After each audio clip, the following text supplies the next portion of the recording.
Some bedtime stories are written in heaven. When 38-year-old David Martinez walked onto the Tonight Show stage holding his 6-year-old daughter Lily's small hand, nobody expected to witness the most heartbreaking love story ever told on television. Jimmy Fallon had planned a light-hearted segment about parenting wins. Ryan Gosling was there to promote his latest film. But what David was about to reveal would silence Studio 6B and prove that love transcends even death itself. The cameras were rolling, the audience was smiling at the adorable father-daughter duo, and then David spoke 12 words that shattered every heart in the room. Every night she writes letters to her mama in heaven. What came next wasn't just television. It was a glimpse into a father's desperate attempt to keep his deceased wife's memory alive for their daughter, and the secret ritual that would leave two grown men speechless and redefine what devotion really looks like. David Martinez had been a widower for 18 months ever since his wife Elena lost her 3-year battle with breast cancer. Elena had been 34 when she died, leaving behind David and their then 4-year-old daughter Lily, who barely understood why Mama couldn't come home from the hospital anymore. The transition from married father to single parent had been devastating in ways David never could have imagined, but watching his little girl grieve for her mother was a pain that went beyond anything he had experienced during his own mourning process. Elena had been diagnosed when Lily was just 2 years old enough to sense that something was wrong, but too young to understand the gravity of the situation. For 2 years, their family had lived in a constant state of hope and fear. Good days when Elena felt strong enough to play with Lily in the backyard, terrible days when she was too weak to get out of bed. Through it all, Elena had been determined to create as many memories as possible with her daughter, knowing that time was precious and unpredictable. She recorded herself reading bedtime stories, David later told friends, hours and hours of recordings, so Lily could still hear Mama's voice whenever she wanted. She wrote letters for future birthdays, graduations, her wedding day. Elena was trying to be present for moments she knew she wouldn't live to see. The night Elena died, Lily had been staying with David's parents, protected from the chaos of the hospital and the finality of goodbye. When David came home without Elena, Lily had asked the question that would haunt him forever. Where's Mama? When is she coming home? Explaining death to a 4-year-old was impossible. David had tried every approach recommended by grief counselors: simple words, honest answers, reassurance that Mama's love would never go away. But Lily's young mind couldn't process the concept of forever. For months, she continued asking when Mama was coming back, continued setting a place for Elena at dinner, continued saving drawings and crafts to show her when she returned. The bedtime ritual had started 6 months after Elena's death. During one of Lily's particularly difficult nights, she had been crying for her mother, asking why Mama couldn't read her bedtime stories anymore when she had suddenly announced that she wanted to write Mama a letter. Maybe if I write to her, she'll know I miss her, Lily had said with the pure logic of childhood. Maybe she can read letters in heaven. David's heart had broken at his daughter's innocent hope, but he had helped her write that first letter. Simple words in crayon about her day at school, how much she missed Mama's hugs, questions about what heaven was like. When they finished, Lily had carefully folded the letter and placed it under her pillow. So Mama can find it when she comes to check on me at night, Lily had explained. That first letter was supposed to be a one-time thing, a way to help Lily express her grief. But the next night she asked to write another letter, and another. Before David realized it, the nightly letter writing had become as essential to Lily's bedtime routine as brushing her teeth. The letters evolved as Lily grew older and her writing improved. What started as simple crayon scribbles became carefully written notes sharing the details of her daily life. She wrote about her first day of kindergarten, about losing her first tooth, about making new friends who didn't remember meeting her mama. She asked Elena questions about heaven, told her about dreams she'd had, shared fears and hopes with the honesty that children bring to everything they do. Dear Mama, one letter read, written in Lily's careful first-grade handwriting. Today I lost my first tooth and the tooth fairy came.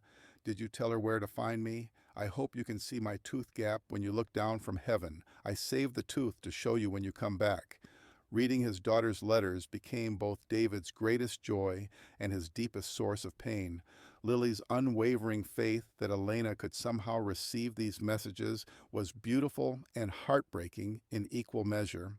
But what destroyed David was the gradual realization that Lily was beginning to doubt whether her letters were actually reaching her mother.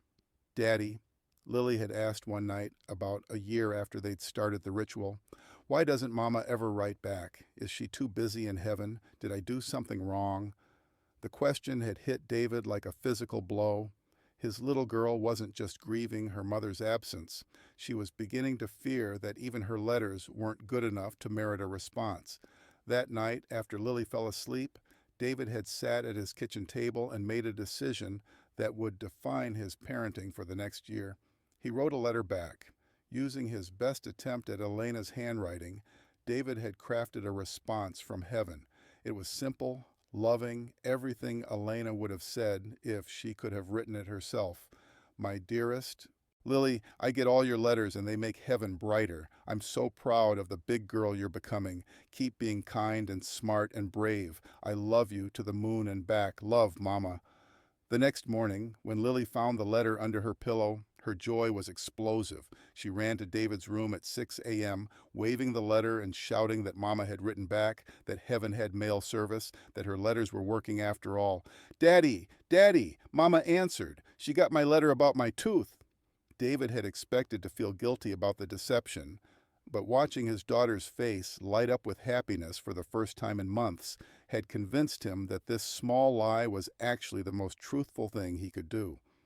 Elena would have written back if she could. Elena would have wanted Lily to know her letters were received and cherished. David was simply being Elena's voice when she couldn't use her own. The letter exchange became their new routine. Every night, Lily would write to her mother about her day, her dreams, her questions about life and death, and everything in between. Every morning, she would find a response under her pillow, written in the handwriting she remembered from birthday cards and lunch notes. David became expert at channeling Elena's voice, offering comfort and guidance and unconditional love from beyond the grave. "My sweet girl," one response read, "I heard you were scared during the thunderstorm last night. Remember what we used to say? Thunder is just the angels bowling in heaven. I was probably winning. You don't need to be afraid when you know Mama is watching over you." Another, "Lilybug, Daddy told me you helped Mrs. Rodriguez carry her groceries upstairs. That made my heart so happy. Being kind to others is the most beautiful thing you can do. You have the biggest heart, just like Mama." The responses weren't just comforting, they were parenting tools. When Lily was struggling with sharing at school, Elena's letter encouraged generosity. When she was afraid to try new things, Mama's words offered courage. David found himself becoming a better father by channeling the woman who had been his co-parent, drawing on Elena's wisdom and love to guide their daughter through the challenges of growing up. But the emotional cost on David was enormous. Every night he relived his grief while trying to capture Elena's voice. Every morning he watched his daughter's joy at receiving letters from her dead mother and felt both pride and devastating sadness. He was keeping Elena alive for Lily, but at the expense of his own healing process. Friends and family had no idea about the letter exchange. To them, David was a devoted single father, doing his best to raise a happy, well-adjusted child. They saw Lily's resilience and David's dedication, but they didn't know about the hours he spent perfecting Elena's handwriting, researching what Elena might say about current events or milestones she was missing, crafting responses that would comfort and guide their daughter. The secret had been safe until Lily's kindergarten teacher mentioned during a parent conference that Lily often talked about getting letters from her mama in heaven. The teacher had assumed it was typical childhood fantasy, but something about the detail and consistency of Lily's stories had made her curious. She's very specific about what her mother writes to her, The teacher had told David, "It's unusual for children to maintain such elaborate fantasy narratives for so long. You might want to talk to someone about healthy ways to process grief." David had realized then that their private ritual was becoming something Lily wanted to share with the world. She believed so completely in her correspondence with heaven that she saw it as perfectly normal to discuss with teachers and friends. The innocence of her faith was beautiful, but David worried about how others might react to what they would see as unhealthy fantasy. That concern had led David to research grief counseling and healthy mourning processes for children. Everything he read suggested that maintaining connection with deceased parents was normal and healthy, but most experts recommended memory books, photo albums, and storytelling rather than active correspondence.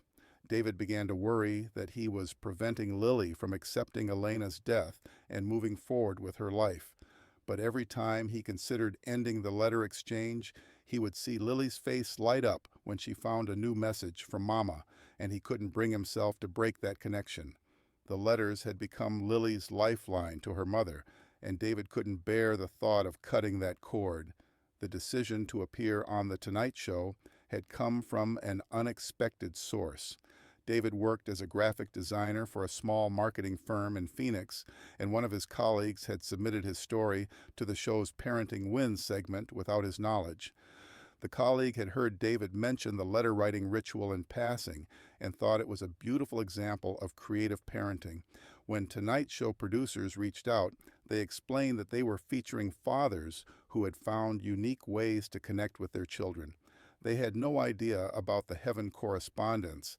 They thought David was simply encouraging his daughter's writing skills and creative expression. David had been reluctant to appear on national television, but the producers had assured him it would be a light-hearted celebration of father-daughter bonding.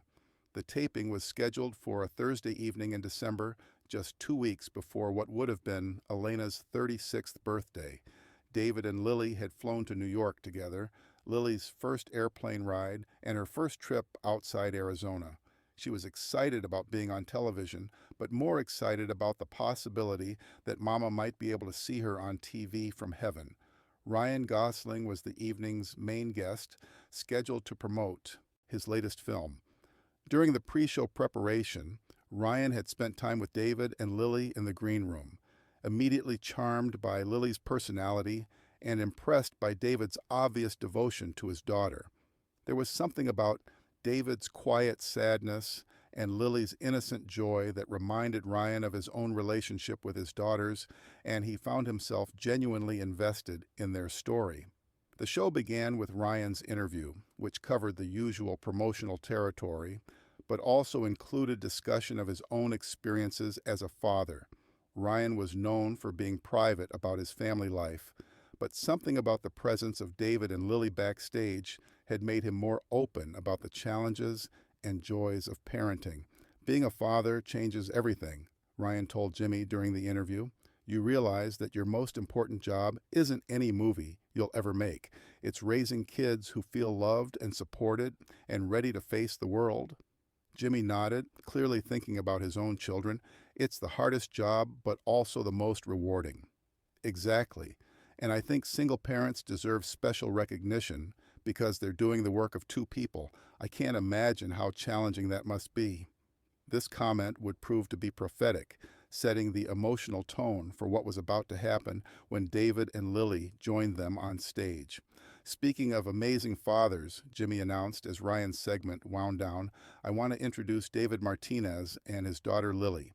David has found some really creative ways to stay connected with his daughter, and we thought it would be fun to hear about some parenting wins. Ryan, I know you wanted to meet them."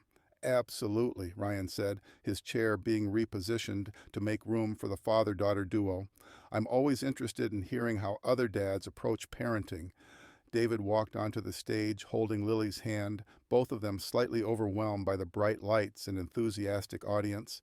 Lily wore a red dress that Elena had bought for her before becoming too sick to shop, and David had worn his best suit, the same one he'd worn to Elena's funeral, though he hadn't mentioned that detail to anyone.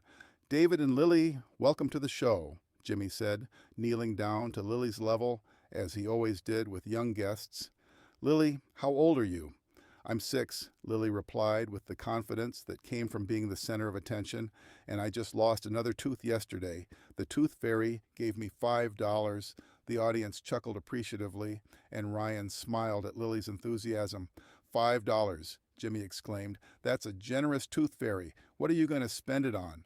"I'm saving it for a present for my mama," Lily said matter-of-factly, "for when she comes back from heaven." The studio fell silent immediately. Jimmy's smile faltered as he realized he had stumbled into territory that was much more complex than the light-hearted parenting segment he had planned. Ryan's expression changed from amused to concerned as he began to understand that this little girl was dealing with loss that no 6-year-old should have to face. David saw the confusion and concern on both men's faces and realized he needed to provide context quickly. "Lily's mother passed away 18 months ago," David said quietly, his voice steady despite the emotional weight of the words. "Lily she's still processing what that means." Jimmy felt his heart sink. This wasn't the feel-good parenting story he had expected. This was a family dealing with profound grief, and he had just asked questions that exposed a little girl's pain on national television. "David, I'm so sorry," Jimmy said softly. "I had no idea. We don't have to talk about anything that makes you uncomfortable." "It's okay," David replied, looking down at Lily, who was listening to the adult conversation with the serious attention that children give to discussions they don't fully understand. "Lily is proud of how we stay connected with Mama, aren't you, sweetheart?" Lily nodded enthusiastically. "We write letters. Every night before bed, I write Mama a letter and put it under my pillow, and every morning she writes me back." Ryan's eyebrows raised in confusion and concern. Jimmy looked at David questioningly, trying to understand what Lily meant. "Can you tell Jimmy and Ryan about your letters?" David asked gently, making a decision to be honest about their ritual, even though he wasn't sure how it would be received.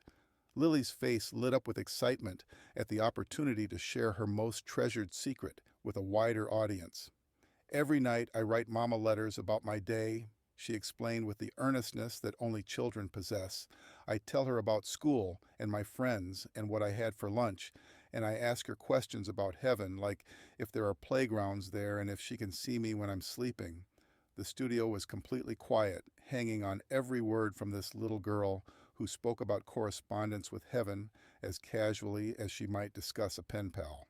"And she writes back," Lily continued. "Every morning when I wake up, there's a letter from Mama under my pillow. She tells me she's proud of me and that she loves me and answers my questions about heaven." Jimmy felt tears forming in his eyes as he began to understand what David had been doing. Ryan was staring at David with an expression of amazement and deep respect. "Lily," Jimmy said gently, "what does Mama say in her letters?" Lily thought for a moment, wanting to share the most important message. "She always says she loves me to the moon and back. That was our special saying. And she tells me to be brave and kind and to help Daddy when he's sad." Ryan couldn't contain himself any longer. "David," he said, his voice thick with emotion, Are you writing those letters?"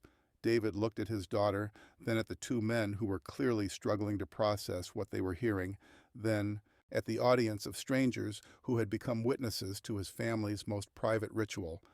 "Yes," David said simply. "Every night after Lily goes to sleep, I write a letter back from Elena. I try to write what she would say if she could. I use her handwriting, her voice, her love." The impact of this revelation was immediate and overwhelming. Jimmy's eyes filled with tears that he didn't try to hide. Ryan stood up from his chair and walked over to David, clearly moved beyond words. "David," Ryan said, "that is the most beautiful thing I've ever heard." "Every single night?" Jimmy asked, his voice barely above a whisper. "Every single night for over a year," David confirmed. 537 letters. I keep copies of everything. Lily's letters to Elena and Elena's letters back to Lily. Someday, when she's older, she'll have this record of how much her mother loved her, even from heaven. Lily was listening to this adult conversation with growing awareness that something significant was happening, though she didn't fully understand what. "Daddy writes the letters?" she asked, looking up at David with confusion. David knelt down to his daughter's level, realizing that this moment on national television was about to become the moment when Lily learned the truth about their ritual. "Yes, sweetheart," David said gently. "Daddy writes the letters from Mama because Mama can't write them herself anymore. But every word is true. Mama loves you to the moon and back, and she's proud of you, and she wants you to be brave and kind." Lily processed this information with the remarkable adaptability of childhood. "So, Mama tells you what to write?" "Yes," David said, grateful for his daughter's interpretation that allowed Elena to still be the source of the messages. "Mama tells Daddy what to say, and Daddy writes it down for you." "That's good," Lily said, satisfied with this explanation. "I was wondering how Mama learned to use a pencil in heaven." The studio erupted in a mixture of laughter and tears as Lily's innocent comment broke the emotional tension while somehow making the moment even more poignant. Jimmy was openly crying now, no longer caring about maintaining his professional composure. "David, do you understand what you've done? You've kept your wife alive for your daughter. You've made sure Lily knows she's loved by her mother every single day." "I just didn't want her to feel forgotten," David said, his own voice breaking. "Elena was such an incredible mother, and she had so much love left to give. I couldn't let that love die with her." Ryan was still standing beside David's chair, his hand on David's shoulder. "David, I need you to know something. I'm a father, and what you're doing, it's not just good parenting, it's heroic. You're sacrificing your own grief process to make sure your daughter feels loved." "It's not sacrifice," David replied. "It's love. Elena and I were a team, and now I have to be the whole team. Part of that means being Elena's voice when she can't speak for herself." Jimmy wiped his eyes and addressed the audience. "Ladies and gentlemen, I want everyone to understand what we're witnessing here. David has written over 500 letters from his deceased wife to their daughter. Every single night, he channels the love of a mother who can't be there, making sure his little girl never feels abandoned or forgotten." The audience responded with sustained applause, but it wasn't celebratory applause. It was reverent, respectful recognition of something sacred. "David," Jimmy continued, "can you share one of Elena's letters with us? Only if you're comfortable." David reached into his jacket pocket and pulled out a folded piece of paper. "This is from last week. Lily had a bad day at school because some kids were teasing her about not having a mama." Yes, he unfolded the letter and began to read in a voice that was gentle and warm, channeling the love Elena would have expressed. "My dearest Lily Bug, Daddy told me that some children at school said mean things about Mama being in heaven. I want you to know that having a Mama in heaven makes you extra special, not different in a bad way. It means you have someone watching over you every single day, someone who loves you so much that not even heaven could make her stop caring about you. The next time someone says something mean, you can tell them that your Mama is an angel now, and angels are very powerful. I love you to the moon and back, and I'm proud of how brave you are every day. Love forever and always, Mama." By the time David finished reading, there wasn't a dry eye in the studio. Lily was smiling proudly, clearly pleased that her mama's words were being shared with so many people. Jimmy was struggling to speak through his tears, and Ryan had his arm around David's shoulders in a gesture of support and admiration. "David," Jimmy finally managed to say, "that letter, that's not just a letter. That's parenting from beyond the grave. That's Elena still being a mother to Lily through you."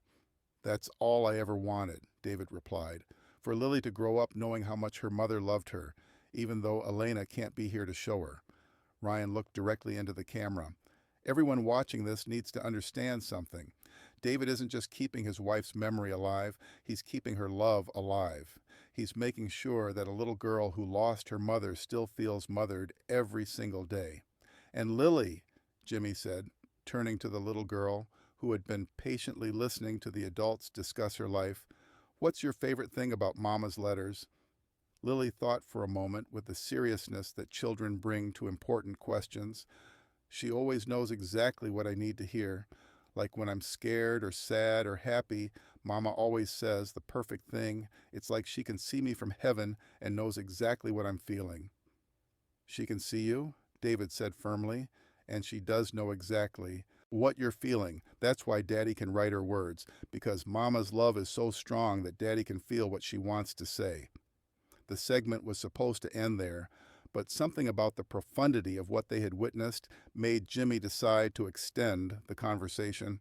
David, I have to ask, how do you do this emotionally? How do you write as Elena without breaking down every night? David was quiet for a moment, considering how to articulate something so personal and complex. The first few letters were impossible, he admitted. I would sit at the kitchen table crying, trying to figure out what Elena would say, missing her so much that I could barely function. But then I realized that writing as Elena was actually a way to spend time with her. For those few minutes every night, I get to be close to my wife again. I get to channel her love, her wisdom, her voice. It's not easy, but it's also a gift. A gift? Ryan asked. I get to be Elena's husband and Lily's father at the same time, David explained. Most widowed parents have to figure out how to fill both roles separately. But through the letters, I get to keep Elena as Lily's mother. She's still parenting our daughter, just through me. Jimmy shook his head in amazement. David, you've redefined what it means to honor someone's memory. You haven't just kept Elena alive in Lily's heart, you've kept her active in Lily's life. As the segment finally came to an end, something unprecedented happened. The studio audience didn't just applaud, they stood in complete silence for nearly a minute, honoring David's devotion and Elena's enduring love with reverent quiet. When the applause finally came, it was sustained and emotional, recognition that they had witnessed something that transcended entertainment. After the cameras stopped rolling, Lily asked if she could write a letter to Mama about being on television. David promised they would write that letter together when they got back to their hotel, and that Elena would definitely want to hear all about Lily's big TV debut. David's appearance on The Tonight Show became one of the most shared segments in the show's history, but not as viral entertainment. Parents around the world shared it as an example of love in action, of creativity in grief, of the lengths a parent will go to protect their child's heart. Grief counselors began recommending the approach for families dealing with loss, and hundreds of parents wrote to David sharing their own stories of finding ways to keep deceased partners present in their children's lives. 6 months later, David received an unexpected letter, not from a viewer, but from Lily herself. She had written it without his knowledge and left it on his pillow, reversing their usual roles. Dear Daddy, the letter read in Lily's careful second-grade handwriting, I know you write Mama's letters to me. I figured it out because you both tell me the same things and you both love me the same way. Thank you for keeping Mama alive in our house. Thank you for making sure I never feel like I don't have a Mama. I love you to the moon and back, just like Mama does. Your daughter, Lily. P.S. You can keep writing Mama's letters. I like having both of you take care of me. That night, David wrote 2 letters, one from Elena to Lily, thanking her for understanding and for being the bravest little girl in the world, and one from himself to Elena, telling his wife that their daughter was growing up to be as wise and loving as her mother. The letter exchange continues to this day. Lily is now 8 and fully understands the mechanics of the ritual, but she treasures it even more, knowing that her father loves her enough to spend time every night being her mother's voice. David has written over 200 letters from Elena, creating an archive of love that will last Lily's entire lifetime. Sometimes the most profound acts of love happen in the quiet moments when no one is watching. Sometimes being a good parent means becoming someone else entirely, and sometimes the greatest gift you can give a child is proof that love really is stronger than death, that mothers never stop mothering, and that families can transcend even the most final goodbye. David Martinez didn't just keep his wife's memory alive, he kept her love active, her voice present, and her role as mother intact. Every night, in the quiet of their home, Elena still tucks their daughter into bed through words written by the man who loved them both enough to make sure their family remained whole, even when death tried to break it apart.